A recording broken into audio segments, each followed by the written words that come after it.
Hoy quiero compartirte una pequeña historia muy interesante. Cuando Jacob decide huir de Labán, cuando decide ser guiado por Dios y irse nuevamente donde estaba su familia, su hermano Esaú, su territorio, cuando iba llegando, resumiendo, unos de sus servidores que iban adelante iban a decirle a Esaú que Jacob venía en camino. Y Esaú le mandó a decir a los servidores que Esaú mismo iba a ir a por el encuentro, iba a salir a su encuentro con 400 hombres. Recordemos que la última vez que se vio Jacob con Esaú, su hermano, no fue muy agradable, puesto que Jacob había engañado a su padre para robarle la bendición que era para Esaú.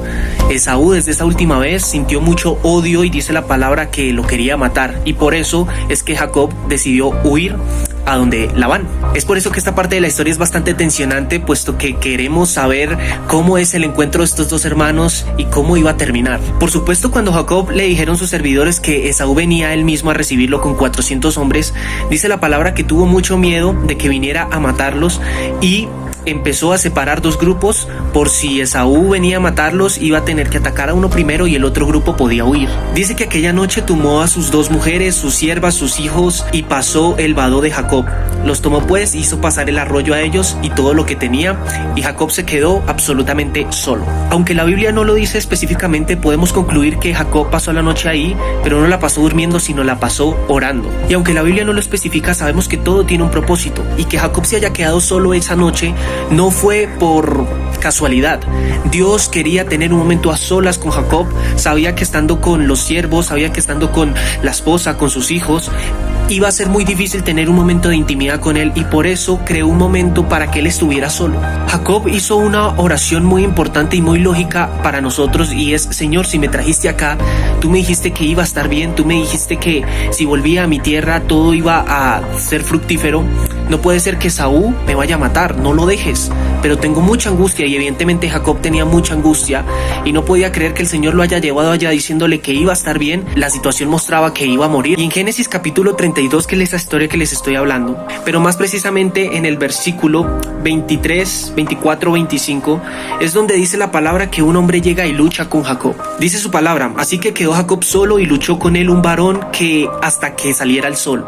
Y cuando el varón vio que no podía con él, tocó en el sitio del encaje del muslo y se desconyuntó el muslo de Jacob mientras con él luchaba. Aquel hombre, que en versículos más adelante podemos ver que era Dios en forma de ángel, se dice la palabra que estuvo luchando con Jacob, y es específico saber que no era Jacob quien luchaba con él, sino era aquel hombre, era aquel ángel quien luchaba con Jacob, porque Jacob no lo quería dejar ir. La lucha no era más de puños ni nada de por el estilo, sino que lo agarraba el ángel, lo quitaba, el ángel lo apartaba, y Jacob no quería dejar ir al ángel. Fue así toda la noche hasta que salió el sol, y cuando el hombre vio que no podía deshacerse de Jacob, lo que hizo fue desencajarle algo en la parte de la cadera. Supongo yo que Jacob ahí sintió muchísimo dolor. La primera impresión yo creo que fue tirarse al suelo de dolor, y aún así cuando el ángel le dijo: déjame ir porque ya salió el sol, Jacob en su dolor y en el suelo, lo único que pudo hacer en sus fuerzas últimas que le quedaban fue tomar al ángel nuevamente y le dijo: no te voy a dejar ir hasta que me bendigas. O sea, es una historia que nos deja algo muy impactante, porque es ver cómo duró toda la noche peleando, agarrándose al ángel, agarrándose a aquel sujeto. Después le desconyuntó algo en su cadera, y supongo yo de mucho dolor, aún en sus fuerzas, diciendo: ya salió el sol, ya no lucharé más. Volvió a tomar al ángel y le dijo: no te dejaré ir hasta que no me bendigas. Cuando en la Biblia dice que al ver el hombre no pudo contra Jacob, le tocó desconyuntarle en la parte de su cadera, nosotros podemos decir: pero ¿cómo un hombre como Jacob no le pudo ganar a un ángel? ¿Cómo es esto posible? Pues investigando podemos leer: mientras seguía la pelea parecía que Jacob estaba empatando o ganándole a aquel ángel, pero solo era apariencia. El hombre podía haber ganado fácilmente en cualquier momento usando su poder espiritual, y es evidente.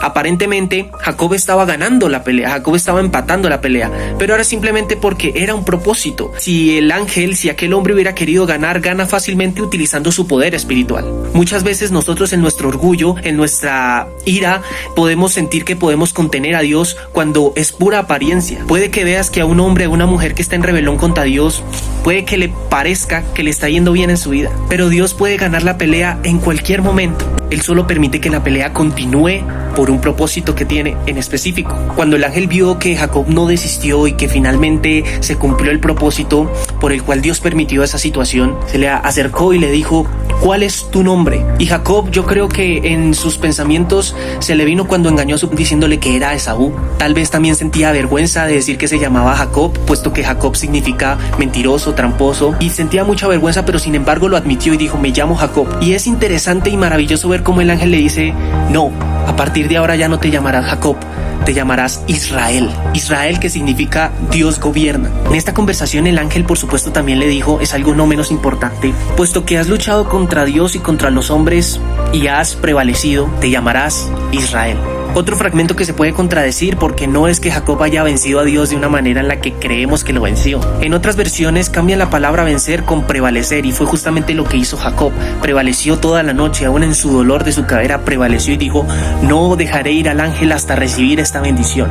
Cuando el ángel se fue, creo yo que Jacob, aún con dolor, sintió una alegría espiritual inmensa, no solo porque él fue el punto de partida donde ya murió al Jacob, donde era traicionero, era mentiroso, era tramposo, sino que también fue el punto de partida donde tiene un nuevo nombre, ese Israel, ese Dios gobierna, y ese nuevo punto de partida en su vida para estar a cuentas con Dios. Jacob en ese momento decidió llamar a ese lugar Peniel, Peniel, que significa rostro o cara de Dios, y dice su palabra: y llamó Jacob el nombre de aquel lugar Peniel porque dijo: vi a Dios cara a cara y fue librada mi alma. No es que Jacob haya visto a Dios cara a cara en todo su esplendor. Recordemos que su palabra también nos dice que nadie puede ver a Dios en todo su esplendor, porque nuestra carne pecaminosa nos haría automáticamente consumirnos y moriríamos. Pero Dios se representó en forma de ángel para que él pudiera asimilar esa presencia de Dios, y él sabía, aun cuando Jacob le preguntó a este hombre: ¿cuál es tu nombre?